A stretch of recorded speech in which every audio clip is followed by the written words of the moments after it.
यानंतर पुण्यात जाऊया। पुणे ड्रग्ज पार्टी प्रकरणी आता 6वी अटक करण्यात आली आहे। पार्टीचा आयोजक अध्यक्ष अक्षय कामाठेला सुद्धा रात्री उशिरा अटक करण्यात आली आहे। तर या प्रकरणी आणखी 4घांचा शोध सध्या सुरू आहे। या पार्टीत ड्रग्ज घेतलं गेलंय का याचाही तपास पोलिसांकडून आता सुरू आहे। या प्रकरणी 2 पोलीस कर्मचाऱ्यांचं निलंबन करण्यात आलंय। पुण्यातील नामांकित हॉटेलमध्ये ड्रग्ज विक्री होत असल्याचं समोर आलं होतं। FC रोडवरील थ्रिल लेझर हॉटेलमध्ये संपूर्ण ही घटना घडली होती। या ड्रग्सचा जो व्हिडिओ आहे तो सध्या व्हायरल होत होता। पार्टीमध्ये काही तरुण बाथरूममध्ये ड्रग्सचं सेवन करत असल्याचं या व्हिडिओतून समोर आलं होतं। या प्रकरणी गुन्हे शाखेनं कारवाई सुरू केली आहे। तर व्हायरल व्हिडिओची फॉरेन्सिक तपासणी केली जाणार असल्याचं सुद्धा कळतंय। दरम्यान या प्रकरणावरून राजकारणही तितकंच तापलेलं दिसतंय। ट्रक जिकडे सापडेल त्याच्यावर कठोर कारवाई पोलीस करतील आणि त्याच्या मेन जे पेडलर असतील, मेन जो सप्लायर असेल तिथपर्यंत पोलीस जातील आणि त्यांना बिलकुल सोडणार नाही। आणि ड्रग मुक्त मुंबई जसं आपण मुंबईमध्ये करतोय तसं ड्रग मुक्त महाराष्ट्र झाला पाहिजे, अशा प्रकारची सरकारची भूमिका।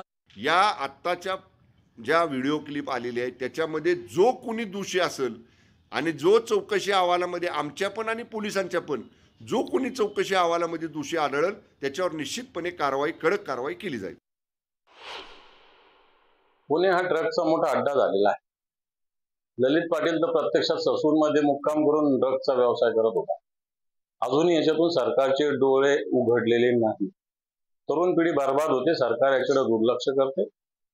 राजरोसपणे हॉटेलमध्ये चोरी लपी विकत होते ते समजू शकतो आपण, पण राजरोसपणे हॉटेलमध्ये अशा पद्धतीने ड्रग्ज विकलं जाणं वाटतं सरकार झोपलेलं आहे। या सरकारला जाग करण्याची आवश्यकता आहे।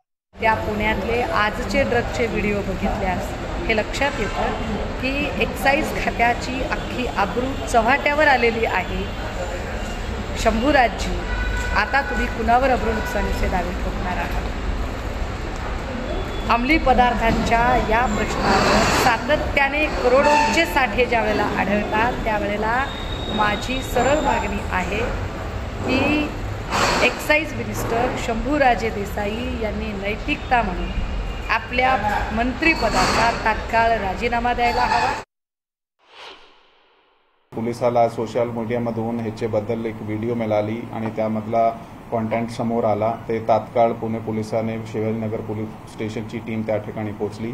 त्यांनी त्या ठिकाणी जाऊन त्याचे जे DVR आहे CCTV चेक केले, व्हेरीफाय केला। ते समोर आला की त्यांनी असा प्रकार घडलेला दिसते।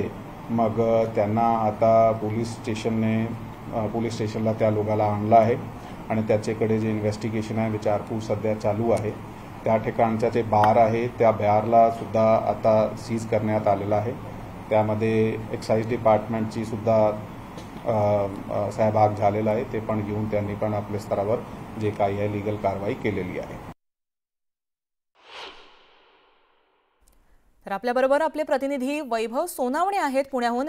वैभव, पुण्यात नेमकं चाललंय काय असा प्रश्न उपस्थित होतोय। पोर्शे कारचं सगळं प्रकरण ताजं असताना ड्रग्ज सापडले आहेत।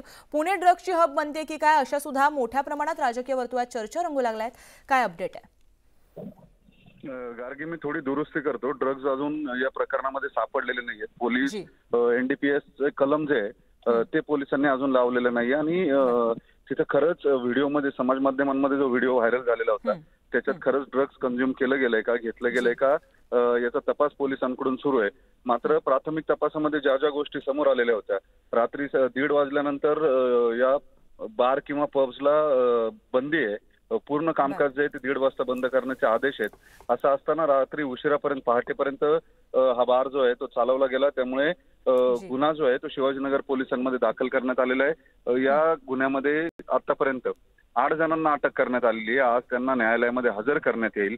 दुसरीकडे कामात कसुरी केल्याचा ठपका ठेवत 2 पोलीस कर्मचारी जे आहेत त्यांनाही निलंबित करण्यात आलेले, ज्यांच्यावरती ही जबाबदारी होती इथल्या सगळ्या आस्थापना ज्या आहेत, हॉटेल्स जे आहेत हे सगळे बंद करायची ज्यांच्यावर जबाबदारी होती त्यांनी ती योग्यरित्या पार न पाडल्यामुळे त्यांचे निलंबन करण्यात आलेले आहे। आता या सगळ्यामध्ये महत्वाचा तपास जो गुन्हे शाखेने सुरू केलाय तो NDPS ऍक्ट आहे। म्हणजे याच्यामध्ये खरंच ड्रग्ज जे आहे ते कंझ्युम केलं गेलं का?